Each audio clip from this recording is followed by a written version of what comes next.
Oggi siamo venuti qui di fronte, diciamo, al Ponte Petrusa, a questa infrastruttura che è stata demolita e che dopo 7 mesi ancora è lungi dall'essere ricostruita, per fare due cose. Primo, per dire che ci vogliamo occupare dei problemi concreti dei cittadini, perché poi la politica delle volte, insomma, parla di cose che sembrano abbastanza pindariche e non capisce che qui c'è gente, pendolari, cittadini che ogni giorno devono allungare il proprio tratto di percorrenza di 15 km, che c'è gente che non riesce ad arrivare a un ospedale, e quindi sono questioni estremamente concrete delle quali ci eravamo già occupati quando siamo venuti l'ultima volta con Lillo Pisano, con i nostri altri rappresentanti, ma avevano già posto questa vicenda. Ma a maggior ragione vengo oggi perché ho visto che ieri c'è stato il ministro delle infrastrutture Graziano Del Rio che ci ha spiegato a 2 settimane dal voto siciliano che loro hanno pronti 5 miliardi da spendere in Sicilia in infrastrutture, un PD che governa da 6 anni e che in 6 anni qui non ha fatto arrivare un euro. Avevano già investito anche 200 milioni di euro con il patto per il sud solo per la provincia di Agrigento, non è arrivato un euro,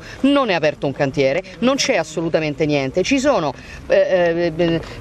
cose, diciamo, ridicole che si fanno in campagna elettorale di una politica che utilizza a proprio uso e consumo le istituzioni, e io penso che questa sia una vergogna, che oggi ci sia un ministro delle infrastrutture che spende o dice di voler spendere soldi che sono di tutti gli italiani, con a fianco il candidato alla presidenza della regione del suo partito che ci si fa bello quando la gente sta senza ponti ricostruiti. Io penso che sia una vergogna e quindi veniamo a denunciare un modo di fare politica che ci fa schifo.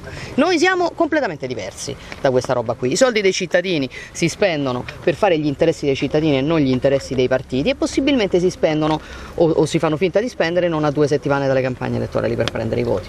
Ma io credo che noi, se assumiamo la guida della regione, dobbiamo davvero intavolare un ragionamento con l'ANAS, un ragionamento serio, come si fa fra istituzioni. Perché in questo mio girare in lungo e in largo per l'isola in campagna elettorale mi sono reso conto di una realtà assolutamente disarmante. Voi non potete immaginare quante strade statali siano inaccessibili, non impercorribili, inaccessibili, in particolare nell'Agrigentino, nel Nisseno e nell'Ennese. Cioè una realtà che io credo una strada di campagna non potrebbe reggere il confronto. E allora l'ANAS cosa vuole fare? Pensa di utilizzare 2 pesi e 2 misure? Cosa pensa di fare l'azienda di Stato con la grande viabilità, perché di questo stiamo parlando, in un'isola come questa che credo abbia estreme esigenze di accessibilità nelle aree soprattutto interne? Ecco, questa è la prima cosa che faremo.